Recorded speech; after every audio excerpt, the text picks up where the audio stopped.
বিসমিল্লাহির রহমানির রহিম। আজ ৩রা নভেম্বর, জাতীয় জেল হত্যা দিবস। এই দিনে জাতির মহান 4 নেতা শহীদ হন। তাদের আত্মার প্রতি মাগফিরাত কামনা করে শুরু করছি একাদশ শ্রেণীর অনলাইন লাইভ ক্লাস। আমি মোহাম্মদ ইমরান হুসাইন, প্রভাষক বাংলা, রাজশাহী কলেজ, রাজশাহী। সুপ্রিয় শিক্ষার্থী,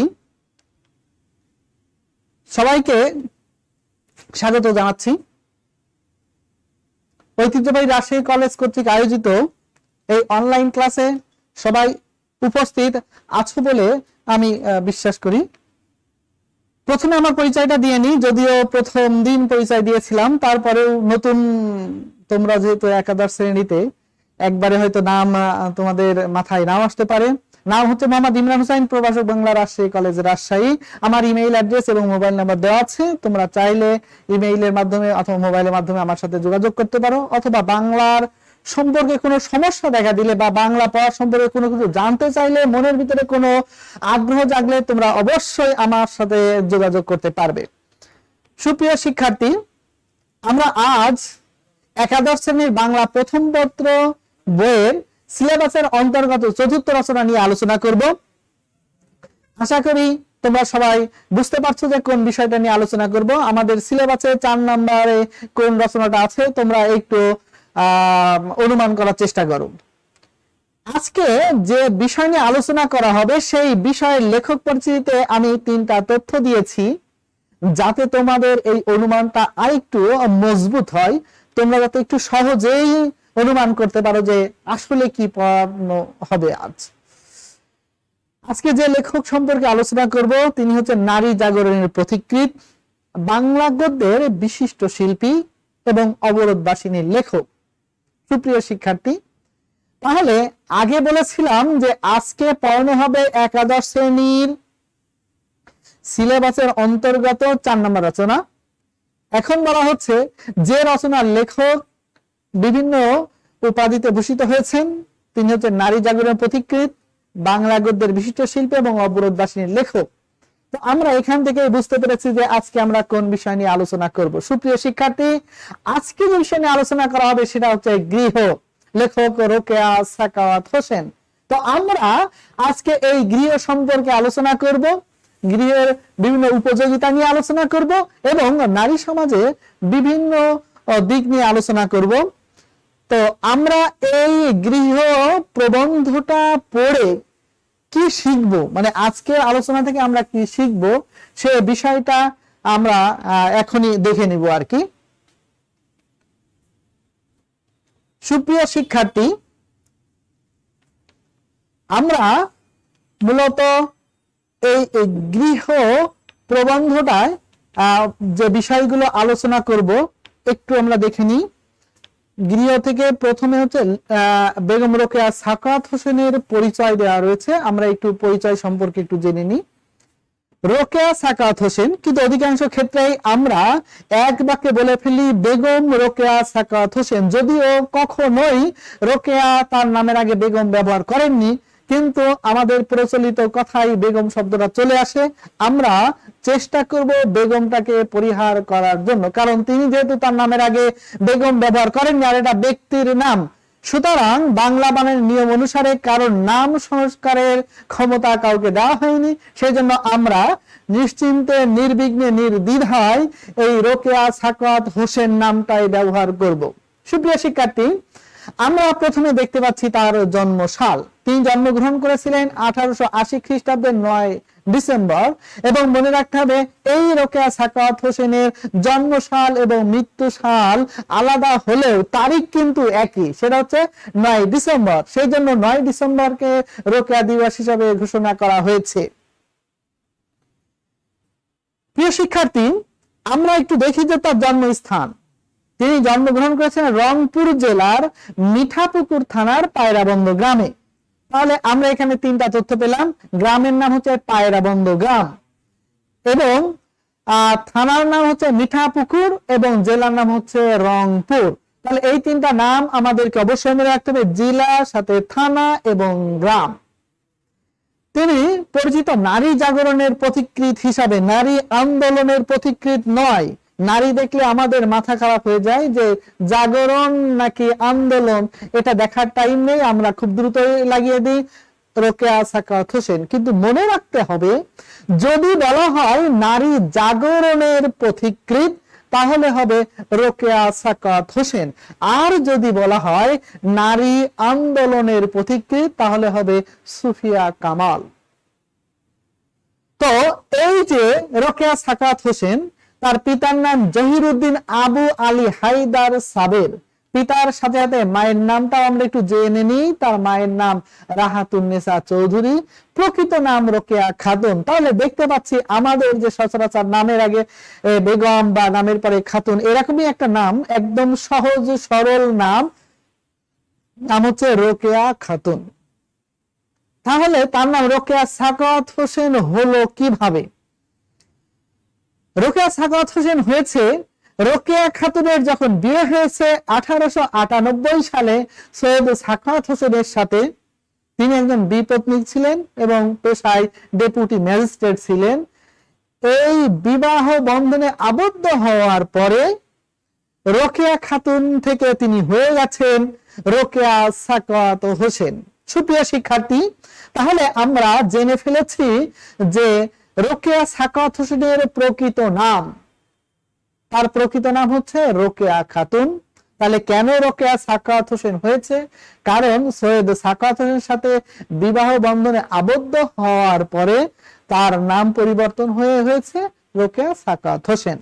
আমরা তার জন্ম সম্পর্কে জেনেছি জন্মস্থান সম্পর্কে, এছাড়া তাদের পরিচিতি জেনেছি, পিতা জেনেছি, মাতা জেনেছি, তার স্বামীর নামও জেনে ফেলেছি। আমরা আরো অনেক কিছুই জানবো, কারণ জানার কোনো শেষ নেই। প্রিয় শিক্ষার্থী, বাংলা গদ্যের বিশিষ্ট শিল্পী হিসাবে তিনি বিশেষভাবে খ্যাতি অর্জন করেন। বাংলায় তিনি বিভিন্ন ধরনের অবদান রেখেছেন। অবদানের ছোট্ট একটা তালিকা এখানে দেওয়া হয়েছে, যেখানে 1 নম্বর হচ্ছে নারী শিক্ষার বিস্তার। তিনি যে নারী শিক্ষার বিস্তার ঘটিয়েছেন, এখানে 3 স্টার দেওয়া আছে, মানে আরো কিছু তথ্য এখানে সন্নিবেশিত করা হবে। সেটা হচ্ছে এই, নারী শিক্ষার বিস্তার করার আগে নিজেকে তো শিক্ষিত হতে হবে। রোকেয়া সাখাওয়াত হোসেন বড় ভাই বোনদের সহায়তায় বাংলা এবং ইংরেজিকে আয়ত্ত করেছিলেন এবং বিবাহের পরে উর্দু ভাষী সৈয়দ সাখাওয়াত হোসেনের সাথে বিবাহের পরে স্বামীর অনুপ্রেরণায় তিনি বিভিন্ন ধরনের বই পড়ে নিজেকে আলোকিত মানুষে পরিণত করেছেন। এবং তিনি যখন বুঝতে পেরেছেন যে এই নারীদের কুসংস্কার জড়তা থেকে বের করে নিয়ে আসতে না পারলে মুসলিম নারীদের মুক্তির কোনো উপায় নেই, সেজন্য তিনি সমাজ সংস্কারে হাত দেন এবং এই সমাজের যে জড়তাগুলো রয়েছে সেইগুলো দূরীকরণে অনেক ভূমিকা পালন করেন। পর্দা প্রথা ও মুসলিম নারীদের শিক্ষার আলোয় আলোকিত করার জন্য তিনি অনেক কাজ করে গেছেন। তিনি বিখ্যাত 2টা গদ্য গ্রন্থ লিখেছেন, যে গদ্য গ্রন্থের ভিতরে তিনি নারী সমাজের বাস্তব চিত্র তুলে ধরেছেন। নারীদের মূল সমস্যা কোথায়, কি জন্য তারা পুরুষের তুলনায় পিছিয়ে রয়েছে, কেন পুরুষ শাসিত সমাজে নারী অবহেলিত, কেনই বা এই সমাজটা পুরুষ শাসিত হয়েছে, পুরুষ শাসিত না হয়ে যদি নারী শাসিত হতো তাহলে কেমন হতো, এরকমও তিনি বিভিন্ন গ্রন্থের ভিতরে তুলে ধরেছেন। আমরা প্রথমে দেখব তার বিখ্যাত 2টা গদ্য গ্রন্থ, একটা হচ্ছে মতিচুর আর একটা হচ্ছে অবরোধবাসিনী। তিনি যত গ্রন্থ লিখেছেন তার ভিতরে ধরা হয়ে থাকে সর্বশ্রেষ্ঠ গ্রন্থ অবরোধবাসিনী। অবরোধ মানে অবরুদ্ধ অবস্থায় যারা থাকে, বাসী নয় বাসিনী, তার মানে হচ্ছে যে নারীগুলো অবরোধ অবস্থায় আছে, এই অবরোধ বাসিনীদের কাহিনী তিনি তুলে ধরেছেন এই গদ্য গ্রন্থের ভিতরে। এছাড়া মতিচুর প্রবন্ধ গ্রন্থের ভিতরেও মূলত নারীর সামাজিক অবস্থান কি, কিভাবে এই অবস্থার উন্নতি ঘটানো যায় সে বিষয়ে আলোকপাত করা হয়েছে। সুপ্রিয় শিক্ষার্থী, তিনি বিখ্যাত 2টা উপন্যাস লিখেছেন, একটা হচ্ছে পদ্মরাগ, একটা হচ্ছে সুলতানার স্বপ্ন। সুলতানা স্বপ্ন দেখেছিল, কি স্বপ্ন দেখেছিল? পুরুষ শাসিত সমাজ নয়, এমন একটা সমাজ হবে যেটা হবে নারী শাসিত, যেখানে কোনো দাঙ্গা হাঙ্গা মারামারি কাটাকাটি থাকবে না, যেখানে কোনো অশান্তি থাকবে না, যেদিকে তাকানো হবে শুধু সুন্দর সৌন্দর্য মাধুর্য সত্যের বার্তা থাকবে, সেটাই হচ্ছে সুলতানার স্বপ্ন। জন্মিলে মরিতে হবে, অমরকে কোথাও কবে। সেজন্য বেগম রোকেয়া সাখাওয়াত হোসেন মৃত্যুবরণ করেছেন।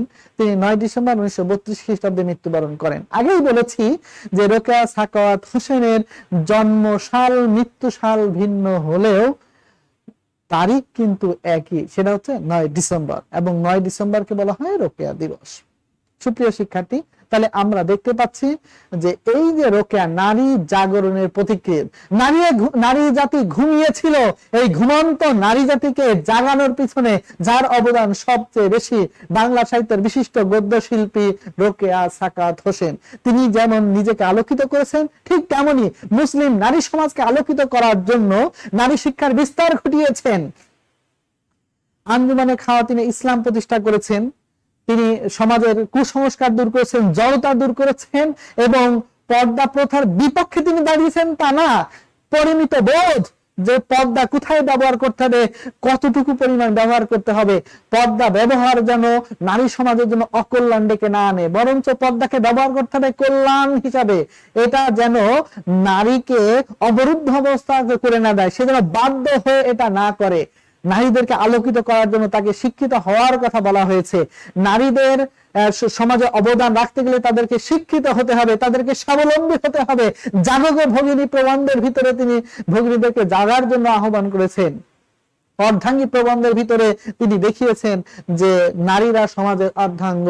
একটা গাড়িতে 2টা চাকা থাকলে যেমন একটাকে বন্ধ করে রেখে আরেকটা এগিয়ে যেতে পারে না, ঠিক তেমনি আমাদের এই সমাজকে যদি এগিয়ে নিয়ে যেতে চাই তাহলে অবশ্যই নারীর পাশাপাশি, মানে পুরুষের পাশাপাশি নারীদেরকে এগিয়ে যেতে হবে। আর নারীরা এগিয়ে যাবে তখনই যখনই সে শিক্ষিত হবে, শিক্ষার আলোয় যখন সে আলোকিত হবে, যখন সে নিজেকে চিনতে পারবে, নিজেকে জানতে পারবে, নিজের দোষ ত্রুটি কি রয়েছে, কি সমস্যার ভিতরে সে রয়েছে।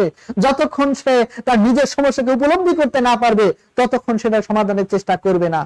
রোকেয়া সাখাওয়াত হোসেন বিভিন্ন প্রবন্ধের ভিতরে এই কথাগুলো চোখে আঙুল দিয়ে দেখিয়ে দিয়েছেন এই নারী সমাজকে। সুপ্রিয় শিক্ষার্থী, আমরা আজ পড়ব গৃহ প্রবন্ধ।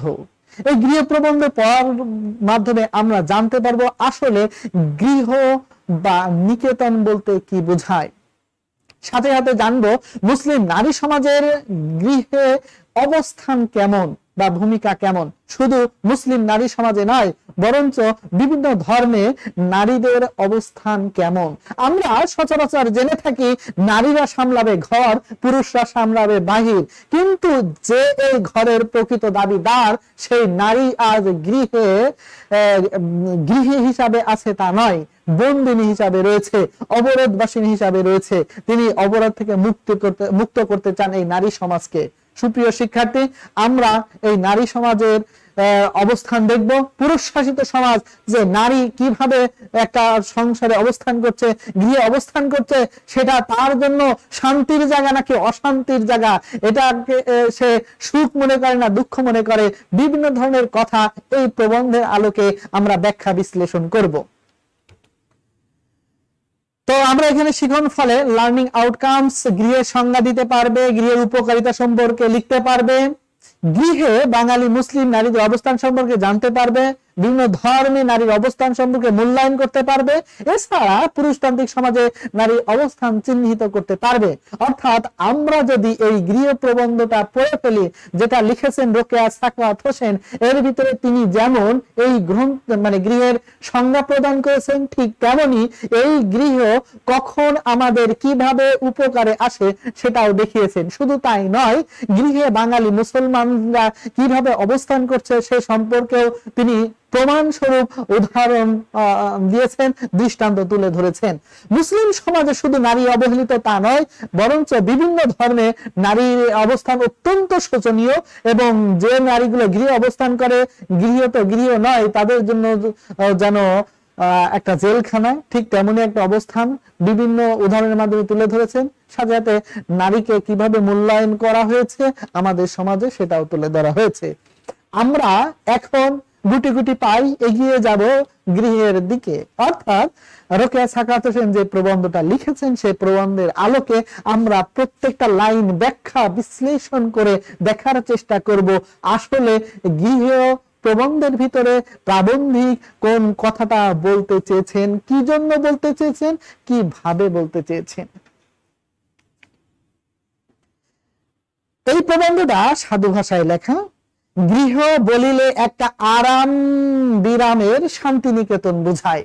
তাহলে আমরা প্রথমেই সংজ্ঞা পেয়ে গেছি, গৃহ হচ্ছে এমন একটা জায়গা যেখানে আরাম বা ব্রাম, ব্রাম মানে বিশ্রাম, আরাম করার জন্য, বিশ্রাম করার জন্য একটা ঘর হবে, যে ঘরের ভিতরে মানুষ আরাম বোধ করবে, যে ঘরের ভিতরে বিশ্রাম নিবে, সে পরিশ্রান্ত যখন হয়ে যাবে এখানে একটু শান্তির নিঃশ্বাস ফেলবে, সেটাই হচ্ছে গৃহ। যেখানে দিবা শেষে গৃহী কর্মক্লান্ত শ্রান্ত অবস্থায় ফিরিয়া আসিয়া বিশ্রাম করিতে পারে। দিবা শেষ মানে দিনের শেষে, গৃহী, গৃহী মানে হচ্ছে গৃহে বসবাসকারী, কর্মক্লান্ত শ্রান্ত অবস্থায়, শ্রান্ত মানে কাজ করে ক্লান্ত, শ্রান্ত অবস্থায় ফিরিয়া আসিয়া বিশ্রাম করিতে পারে। তাহলে ঘর বলতে বা গৃহ বলতে এমন একটা জায়গা বলা হয়েছে যেখানে সারাদিন পরিশ্রম করে গৃহী যখন ক্লান্ত হয়ে যাবে, শ্রান্ত হয়ে যাবে, তখন তিনি এই জায়গাতে এসে বিশ্রাম নেবেন, একটু শান্তির নিঃশ্বাস ফেলবেন। গৃহ গৃহীকে রোদ বৃষ্টি হিম হইতে রক্ষা করে। তাহলে রৌদ্র প্রচন্ড গরম, এই গরম থেকে রক্ষা করার জন্য গৃহ দরকার। যখন বৃষ্টি পড়ে টাপুর টুপুর নদে লোবান, এই টাপুর টুপুর বৃষ্টির হাত থেকে বাঁচানোর জন্য গৃহ দরকার। ঠিক তেমনি যখন শীতকালে হিম পড়বে বা ঠান্ডা পড়বে, এই ঠান্ডা থেকে রক্ষা করার জন্য গৃহ দরকার। অর্থাৎ এই প্রবন্ধের ভিতরে গৃহের সংজ্ঞার সাথে সাথে আমাদের এই প্রাবন্ধিক বর্ণনা করেছেন গৃহের উপকারিতা। শুধু যে মানুষের জন্য গৃহ রয়েছে তা নয়, বরঞ্চ পশু পক্ষীদেরও গৃহ রয়েছে, তারা স্ব গৃহে আপনাকে নিরাপদ মনে করে। তাহলে মানুষ কেন গৃহে থাকতে চায়, পশু পাখি কেন গৃহে থাকতে চায়? কারণ সে যখন এখানে অবস্থান করে তখন তার মনে হয় সে হচ্ছে নিরাপদে রয়েছে, নিরাপদ মনে করার জন্য এই গৃহ দরকার। তাহলে এই স্লাইডটা একদম ছোট, এখানে 4টা শব্দ তো ব্যবহার করা হয়েছে। একটা হচ্ছে বিরাম, বিরাম মানে বিশ্রাম, নিকেতন মানে বাড়ি, শ্রান্ত মানে কাজ করে ক্লান্ত, গৃহী মানে গৃহে বসবাসকারী।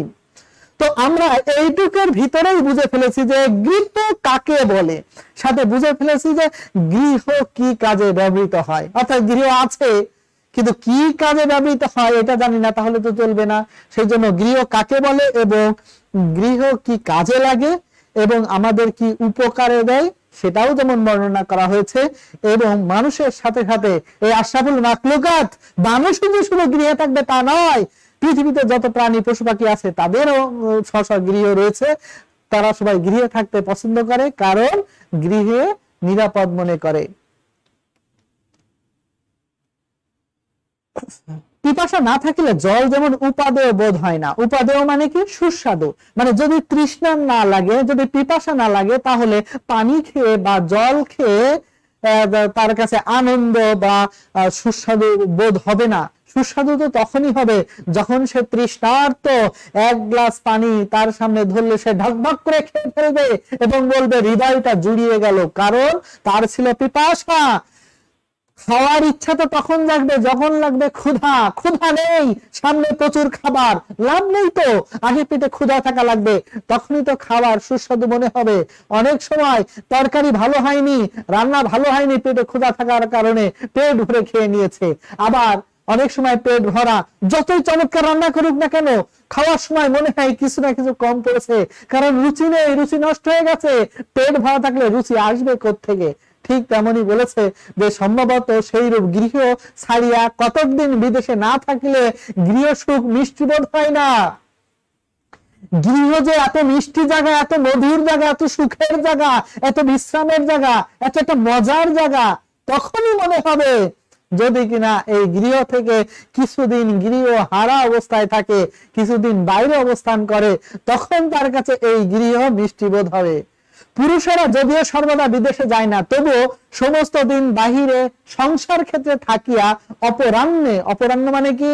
অপরাহ্ন মানে বিকাল বা সন্ধ্যা, অপরাহ্নে, সায়াহ্ন মানে সন্ধ্যা, অপরাহ্ন মানে বিকাল, এই অপরাহ্নে গৃহে ফিরিয়া আসিবার জন্য উৎসুক হয়, বাড়ি আসিলে যেন হাফ ছাড়িয়া বাঁচে। মানে সারাদিন বাইরে কাজ করবে, কিন্তু যখন কাজ শেষ তখন মন টান টান করবে, কখন আমি কখন বাড়ি যাব আর একটু শান্তির নিঃশ্বাস ফেলবো, সারাদিনের ক্লান্ত শ্রান্ত শরীরটাকে একটু বিশ্রাম দিব। সেই জন্য তারা বারবার বাড়ি ফিরতে আসে। বাড়ি আসার জন্য মন উৎসুক হয়ে যায়। বাড়িতে আসলে মনে হয় যে মনের সমস্ত দুঃখ, সমস্ত বেদনা এই বুঝি মিটে গেল, সেজন্য হাত ছেড়ে রক্ষা পেল। এখন আমাদের গৃহ সম্বন্ধে দুই একটি কথা বলিতে চাই। আমাদের গৃহ বলতে এখানে প্রাবন্ধিক নারীদের গৃহ সম্পর্কে বুঝিয়েছেন। আগেই বলেছি, রোকেয়া সাখাওয়াত হোসেন যেন তেন লেখক নয়, নারী জাগরণের পথিকৃৎ। সুতরাং তিনি পথ দেখিয়েছেন অত্যন্ত চমৎকার ভাবে। সেজন্য তিনি মূলত নারীদেরকে বলতে চেয়েছেন। কি বলতে চেয়েছেন? আমাদের সামাজিক অবস্থার প্রতি দৃষ্টিপাত করিলে দেখি অধিকাংশ ভারত নারী গৃহ সুখে বঞ্চিতা। মানে ভারতের অধিকাংশ নারী গৃহে যে সুখ, এই সুখ থেকে বঞ্চিত। আমরা মুখে মুখে শুধু বলি যে গৃহ হচ্ছে নারীর জন্য, বাইর হচ্ছে পুরুষের জন্য, কিন্তু মূলত অধিকাংশ নারী এই গৃহ সুখে বঞ্চিতা। কেন বঞ্চিতা শুধু বলেই তিনি ছেড়ে দিয়েছেন তা নয়, বরঞ্চ ব্যাখ্যা বিশ্লেষণও তার আশেপাশে করে গিয়েছেন।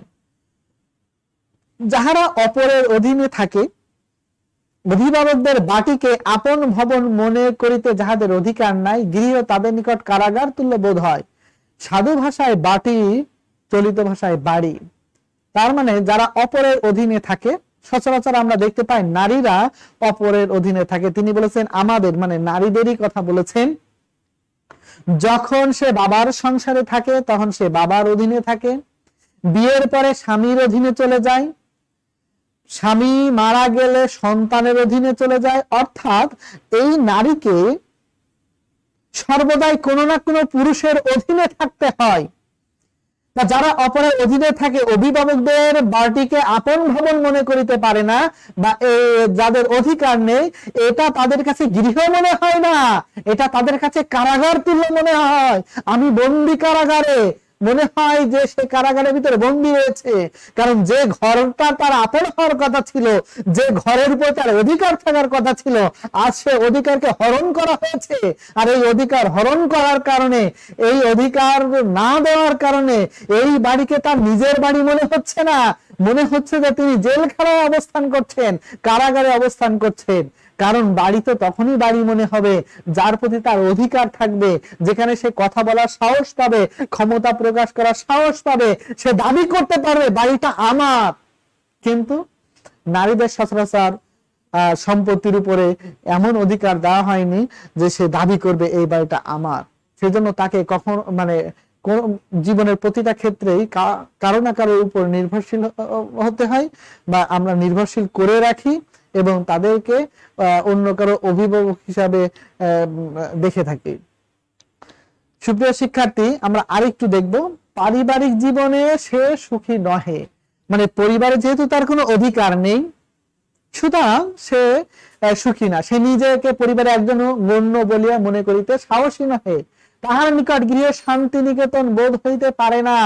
শান্তি নিকেতন, যে নিকেতনের ভিতরে তিনি শান্তি পাবেন, মানসিক ভাবে শান্তি তো তিনি তখনই পাবেন যখন নিজ গৃহে থাকবেন। কিন্তু যে গৃহে নিজেরই কোনো অধিকার নেই, সে গৃহ শান্তির গৃহ হতে পারে না। সেই জন্য নারীরা সচরাচর পারিবারিক জীবনে সুখী না। আর পারিবারিক জীবনে সুখী না হওয়ার কারণেই প্রাবন্ধিক বলেছেন যে ভারতের অধিকাংশ নারী গৃহ সুখ থেকে বঞ্চিতা। শুধু কি মুসলিম সমাজে ঘটনা ঘটেছে? না, কুমারী, সধবা, বিধবা সকল শ্রেণীর অবলার অবস্থাই শোচনীয়। অর্থাৎ সে যদি বাবার সংসারে থাকে তবুও তার অবস্থা শোচনীয়। যদি সে সধবা, মানে ঘরে স্বামী আছে, তার অবস্থা শোচনীয়। স্বামী মারা গেছে, তার অবস্থাও শোচনীয়। কারণ সকল ক্ষেত্রে তার উপরে মাতব্বরি করার জন্য তাকে অন্য কোনো অভিভাবকের আয়ত্তে থাকতে হচ্ছে। কুমারী যখন, তখন বাবার আয়ত্তে, যখন সধবা তখন স্বামীর নিয়ন্ত্রণে, আর যখন বিধবা তখন অন্য কোনো ভাইয়ের অথবা সন্তানের উপরে তাকে নির্ভরশীল হতে হয়। সেই জন্য বলা হচ্ছে কুমারী, সধবা, বিধবা সকল শ্রেণীর অবলার অবস্থান শোচনীয়। প্রমাণস্বরূপ কয়েকটি অন্তঃপুরের একটু একটু নমুনা দিতেছি। মানে কথায় তোকে বিশ্বাস করবে না, কারণ রোকেয়া সাখাওয়াত হোসেন যেন তেন কথা বলেননি, এমন কথা বলেছেন যে কথার জন্য প্রমাণ দিতে হবে। আমরা যে প্রথম প্রবন্ধটা পড়েছিলাম বাঙ্গালার নব্য লেখক দিগের প্রতি নিবেদন, সেখানে 12 নম্বর উপদেশে বলা হয়েছিল প্রমাণ ছাড়া কোনো কথা বলা যাবে না। যদিও প্রমাণ সবসময় দরকার নেই, কিন্তু প্রমাণ হাতে রেখেই কথা বলতে হবে, সাহিত্য লিখতে হবে, যাতে কেউ যদি প্রমাণ চায় সাথে সাথে সেটা আমরা দেখাতে সক্ষম হই। সুপ্রিয় শিক্ষার্থী, এখানেও ঠিক তেমনই রোকেয়া সাখাওয়াত হোসেন কথা বলেছেন, কিন্তু সেই কথাই প্রমাণ রেখেছেন। প্রমাণ দরকার, প্রমাণ ছাড়া কেউ কথা বিশ্বাস করে না।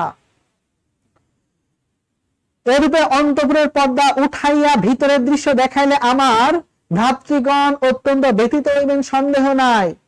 রোকেয়া সাখাওয়াত হোসেন বুঝতে পেরেছেন যদি এই অন্তঃপুরের কাহিনী তুলে ধরা হয় তাহলে সেখানে নারীর শোচনীয় অবস্থা তুলে ধরা হবে। আর এই নারীর শোচনীয় অবস্থা যখন তিনি তুলে ধরবেন তখন ওই সংসারে যে ভাই রয়েছে সে ভাই অত্যন্ত ব্যথিত হবেন, এ বিষয়ে তিনি 100% কনফার্ম। তাই বলেছেন যে অন্তঃপুরের পর্দা উঠাইয়া ভিতরের দৃশ্য দেখাইলে আমার ভ্রাতৃগণ অত্যন্ত ব্যথিত হইবেন, সন্দেহ নাই। ব্যথা দেওয়া তার ইচ্ছা না, তিনি মূলত নারীর অবস্থানকে তুলে ধরতে চান, কিন্তু নারীর এই অবস্থানের পিছনে দায়ী হচ্ছে যে ভাইয়েরা, বোনের কথা বললে ভাই তো ব্যথা পাবেই, সেই জন্য তিনি এই লাইনটা এখানে ব্যবহার করেছেন। সুপ্রিয় শিক্ষার্থী, এই স্লাইডে আমরা দেখব তিনি বলছেন আমরা একবার বিহারে জামালপুর নিকটবর্তী কোন শহরে বেড়াইতে গেছিলাম। বিহারে মানে বিশ্রাম করার জন্য বা ঘুরে ফিরে নিজেকে একটু মানে স্বাভাবিক করার জন্য বা মনে একটু আনন্দ আনার জন্য আমরা যে ছোটখাটো ভ্রমণ করি এরকমই আর কি। বিহার মানে হচ্ছে বিশ্রামের জন্য বেড়াতে গেছিল জামালপুরের নিকটে একটা শহরে। সেখানে আমাদের জনৈক বন্ধুর বাড়ি আছে, সে বাটির পুরুষের সহিত আমাদের আত্মীয় পুরুষদের বন্ধুতা আছে বলিয়াই শরাফত উকিলের বাড়ির স্ত্রী লোক দিয়াকে দেখিতে আমাদের আগ্রহ হয়। তাহলে এই জায়গাতে যে জামালপুরে বেড়াতে গিয়েছে, যার বাসাতে, তার নাম হচ্ছে শরাফত, পেশায় হচ্ছে উকিল, তাই নাম হয়েছে শরাফত উকিল। এবং রোকেয়া সাখাওয়াত হোসেন এই বাড়ির স্ত্রী লোকদেরকে দেখতে খুব আগ্রহ প্রকাশ করেছেন।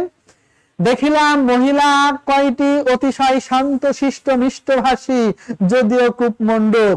এই সংসারে একটা দুটো নয়, অনেকগুলো মহিলা রয়েছে যারা অত্যন্ত শান্ত, যারা শিষ্ট মিষ্টভাষী, কিন্তু শেষে একটা বিশেষণ জুড়ে দেওয়া হয়েছে কূপমণ্ডূক। কূপমণ্ডূক শব্দটির অর্থ দুই রকম, একটা হচ্ছে আবিধানিক অর্থ, একটা হচ্ছে আলংকারিক অর্থ। আবিধানিক অর্থ কূপমণ্ডূক মানে কুয়ার ব্যাং, স্বল্প জ্ঞান সম্পন্ন ব্যক্তি, এটা হচ্ছে আলংকারিক। তাহলে কূপমণ্ডূক শব্দের অর্থ কি? কুয়ার ব্যাং। এখানে অল্প জ্ঞান সম্পন্ন ব্যক্তিদেরকে বোঝানো হয়েছে। তাহলে এই যে নারীগুলো রয়েছে সংসারে তাদেরকে কূপমণ্ডূক বলা হয়েছে। কারণ কি? কারণ একটাই, তারা তাদের অধিকার সম্পর্কে সচেতন না, তারা শিক্ষা দীক্ষা ভালো জানেন না, নিজের অধিকার সম্পর্কে জানেন না, তারা শান্তশিষ্ট এবং মিষ্টভাষী। কারণ অন্যের সংসারে থাকতে গেলে অন্যের মন জুগিয়ে চলতে হয়। শরাফত উকিলের বাড়ির মহিলারা ঠিক তেমনই। তাহারা আমাদের যথোচিত অভ্যর্থনা করিলেন। যথোচিত মানে যথার্থ, যেমন আদর আপ্যায়ন করার দরকার ঠিক তেমনই করেছেন।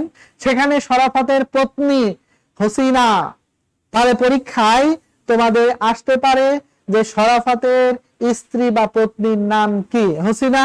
এবং এই শরাফতের ভগ্নী মানে বোন, বোনের নাম হচ্ছে জমিলা। জমিলার কন্যা পুত্রবধূ প্রভৃতি উপস্থিত ছিলেন। অন্তঃপুর জমিলাকে যখন আমাদের বাসায় যাইতে অনুরোধ করলাম, না সরি অতঃপর জমিলাকে যখন আমাদের বাসায় যাইতে অনুরোধ করলাম তখন তিনি বলিলেন যে তারা কোনো কালে বাড়ির বাহির হন না, ইহাই তাহাদের বংশ গৌরব। আমরা এই লাইনটা থেকেই বুঝতে পারি যে নারীরা সত্যি গৃহে আছে নাকি কারাগারে অবস্থান করছে। তাদের বংশের গৌরবটা কোথায়? লাল কালি দিয়ে লিখে দিয়েছি, তাহারা কোনো কালে বাড়ির বাহির হন না।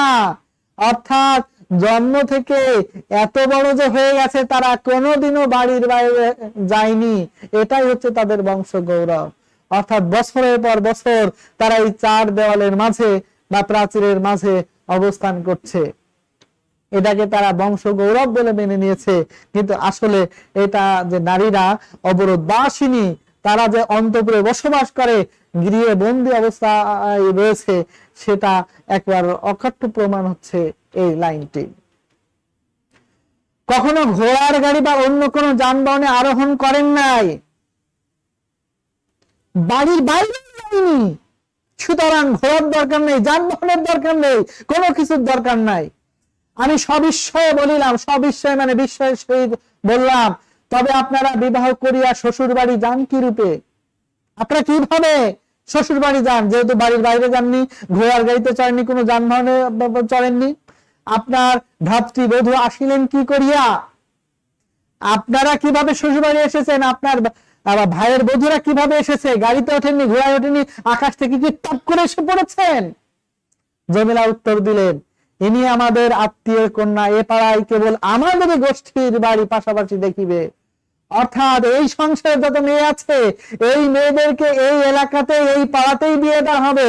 এই পাড়ায় যত আত্মীয় স্বজন আছে, যত ঘর বাড়ি আছে, যত পরিবার আছে, সবগুলো তাদের নিজেদের। এই বলিয়া তিনি আমাকে একটা ঘর লইয়া গিয়া বলিলেন, এই আমার কন্যার বাড়ি, এখন আমার বাড়ি চলো। অর্থাৎ একটা ঘর থেকে আর একটা ঘরে গেলেই দেখা গেল মেয়ের বাড়ি, আর একটা ঘরে গেলে দেখা গেল তার নিজের বাড়ি, আর একটা ঘরে গেলে হচ্ছে শ্বশুর বাড়ি। অর্থাৎ সব ঘরগুলো পাশাপাশি লাগানো, একটা নির্দিষ্ট এলাকায় একটা মানে পাশাপাশি অবস্থান করছে, একটা পাড়াই তৈরি করে ফেলেছে যে তাদের গোষ্ঠীর লোকজনে। সুপ্রিয় শিক্ষার্থী, এই যে এই আমার কন্যার বাড়ি, এখন আমার বাড়ি চলো, মানে কন্যার বাড়ি আর নিজের বাড়ি যে কাছাকাছি, এই লাইন থেকে এটা স্পষ্ট আমরা বুঝতে পারছি। তিনি আমাকে একটা অপ্রশস্ত গলির ভিতর দিয়ে ঘুরাইয়া ফিরাইয়া লইয়া গেলেন, মানে রোকেয়া সাখাওয়াত হোসেনকে ছোট গলির মধ্যে দিয়ে ঘুরিয়ে ফিরিয়ে নিয়ে যাচ্ছে। তাহার সকলগুলি কক্ষ দেখাইলেন। কক্ষগুলি অসূর্যম পাশা, অসূর্যম পাশা মানে সূর্যের আলো দেখতে পায় না এমন ঘরগুলো এমন ভাবে তৈরি করা হয়েছে, কক্ষগুলো এমন ভাবে তৈরি করা হয়েছে যেখানে সূর্যের আলো পৌঁছায় না।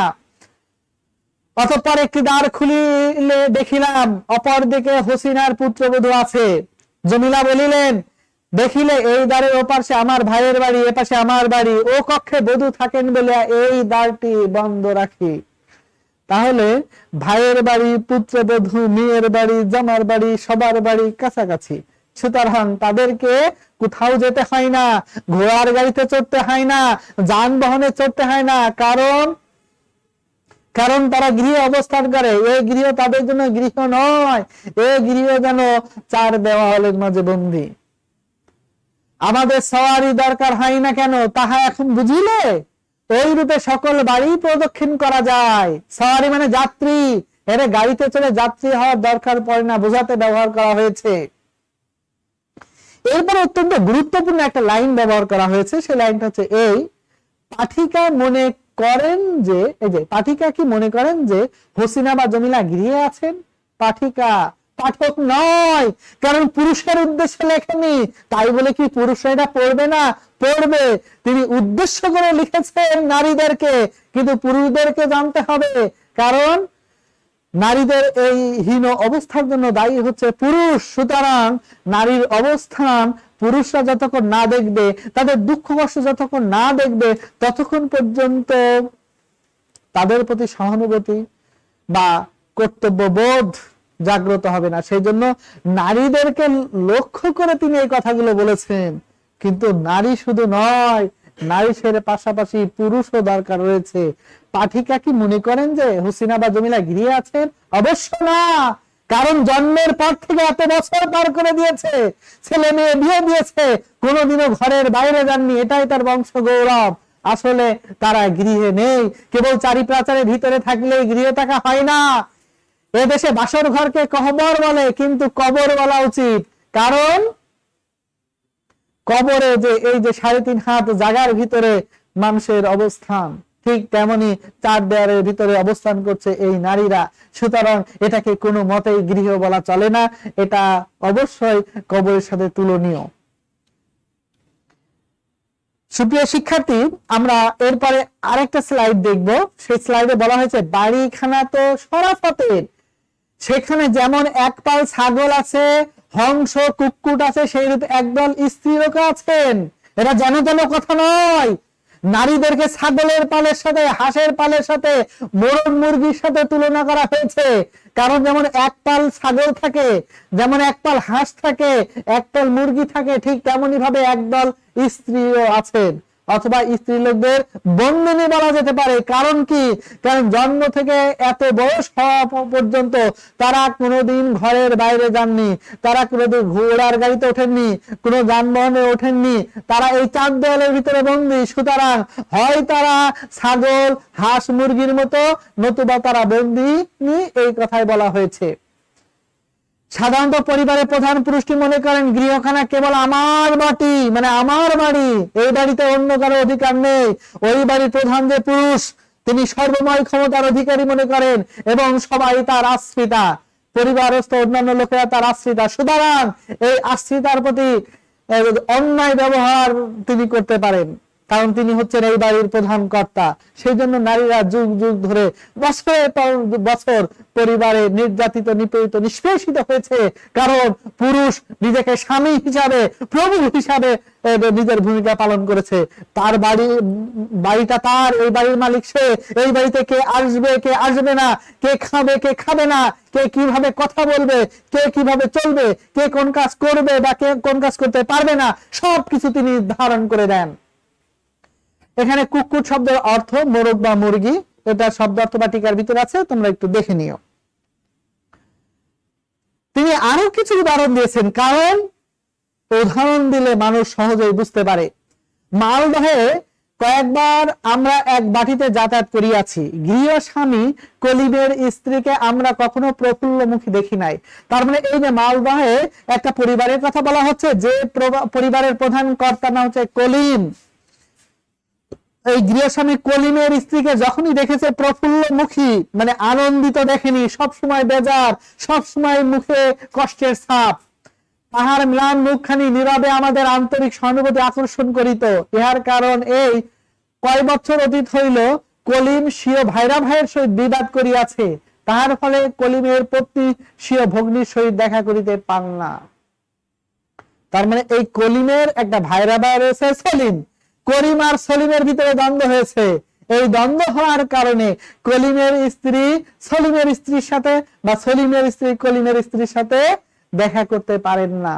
কারণ কি? সে হচ্ছে এই গৃহ স্বামী, সে এই গৃহে যা বলবেন তাকে তাই করতে হবে।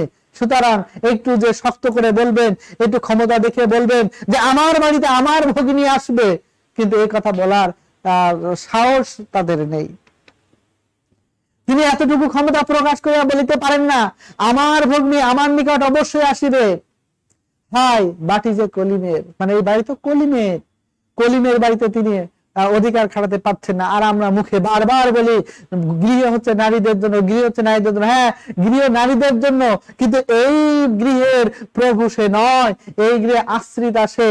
তার কোনো কিছু বলার ক্ষমতা নেই, সে নিশ্চুপ নীরব ভাবে সততার মুখ বুঝে সহ্য করবে। তিনি যাকে ইচ্ছা আসিতে দিবেন, যাকে ইচ্ছা আসিতে দিবেন না। আবার ওদিকে বাড়িখানা সলিমের, সেখানে কলিমের পত্নীর প্রবেশ নিষেধ। এই সলিম কলিমের পাল্লায় পড়ে সলিমের স্ত্রী কলিমের স্ত্রী যে মনোবেদনায় ভুগছে, যে কষ্টে ভুগছে, এই কষ্ট থেকে মুক্তি পাওয়ার জন্য এই যে গৃহের যে মালিক, সেই মালিকানা অংশীদারিত্ব তৈরি করতে হবে। শুধু পুরুষ নয়, একটা সংসার গড়ে ওঠে নারী এবং পুরুষের সমন্বয়ে। অর্ধাঙ্গী প্রবন্ধে যেমন বলেছেন, একটা সংসারে অর্ধেক হচ্ছে পুরুষ, অর্ধেক হচ্ছে নারী। আমরা যদি এই তথ্যকে ধারণ করি, তাহলে অবশ্যই সংসারে এই ধরনের অন্যায় অবিচার আমরা দেখব না। বলা বাহুল্য, কলিমের স্ত্রী অন্ন বস্ত্র অলংকারের অভাব নেই। কলিম বড়লোক, তার টাকা পয়সা অন্য বস্ত্র অলংকারের অভাব নেই, কিন্তু এই অলংকারেই তো আর সংসার চলে না। শুধু অলংকার দিয়েই তো মনের শান্তি পাওয়া যায় না। অলংকার কি পিতৃমাতৃহীনা অবলার একমাত্র ভগ্নীর ইচ্ছের জন্য ভুলাইতে পারে? কখনোই পারে না। শুনিলাম তিনি সপত্নী কণ্ঠক হইতেও বিমুক্ত নহে। তিনি সপত্নী কণ্ঠক, তার মানে কি তার গলার কাটা হিসাবে ঘরে সতীন রয়েছে। তাহলে এই কলিমের ঘরে সতীন মানে কলিমের আরেকটা বউ রয়েছে, তাহলে কষ্টের উপরে আবার কষ্ট। এইরূপ অবস্থায় তাহার নিকট গৃহ কি শান্তি নিকেতন বলিয়ে বোধ হয়? আমরা শান্তি নিকেতন মানে গৃহকে শান্তি নিকেতন বলেছি, কিন্তু কার কাছে? এই যে কলিমের বউ, তার কাছে এটা শান্তি নিকেতন হতে পারে না, এটা বিশ্রামের জায়গা হতে পারে না, এটা স্বস্তির জায়গা হতে পারে না, কারণ এই গৃহে তার অধিকার নেই। এই গৃহের স্বামী হচ্ছে কলিমউদ্দিন, কলিম। এই কলিমের আরো একটা স্ত্রী রয়েছে, সুতরাং সে এখানে আশ্রিতা। সুতরাং এই গৃহ প্রবন্ধে যে নারীর অবস্থান তুলে ধরা হয়েছে, গৃহটা মূলত শান্তির নিবাস। শান্তির নিবাস তখনই হবে, শান্তি নিকেতন তখনই হবে, যখনই নারী পুরুষ কাঁধে কাঁধ মিলিয়ে একজন আরেকজন আত্মায় পরিণত হবে, যখন নারী পুরুষকে বুঝবে, পুরুষ নারীকে বুঝবে, যখন দুইজনের বোঝা পাওয়া হবে, তখনই তো সুখের সংসার তৈরি হবে। কোথায় স্বর্গ কোথায় নরক কে বলে তা বহুদূর, মানুষের মাঝে স্বর্গ নরক, মানুষেতেই সুরাসুর। যদি কিনা আমরা এই মর্তলোকে স্বর্গ নির্মাণ করতে চাই, গৃহকে যদি স্বর্গরূপে আমরা আবিষ্কার করতে চাই, তাহলে অবশ্যই এখানে নারীর অধিকার নিশ্চিত করতে হবে। গৃহে নারীর অবস্থান যতক্ষণ নিশ্চিত হবে না, ততক্ষণ এই পৃথিবীতে স্বর্গরাজ্য স্থাপন করা সম্ভব না, গৃহকে শান্তি নিকেতন করা সম্ভব না। সেই জন্য আমার উদাত্ত আহ্বান থাকবে, রোকেয়ার কণ্ঠে কণ্ঠে মিলিয়ে আমরা বলবো, নারী পুরুষ সবাই কাঁধে কাঁধ মিলিয়ে এগিয়ে যাব এবং গৃহে নারী পুরুষের সহ অবস্থান আমরা নিশ্চিত করব।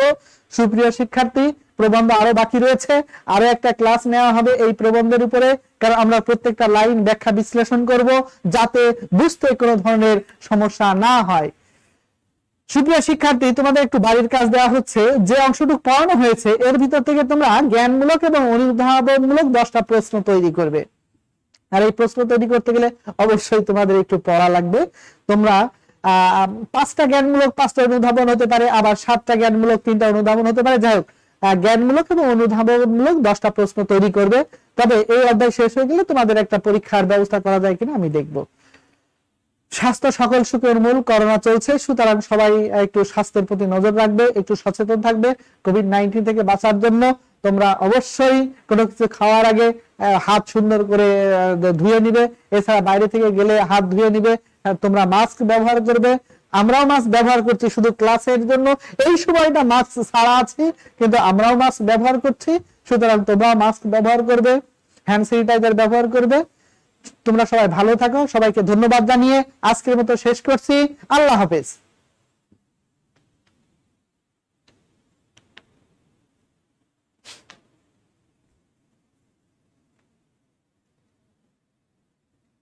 এই শেষ করছি। এই কে আছে ভিতরে?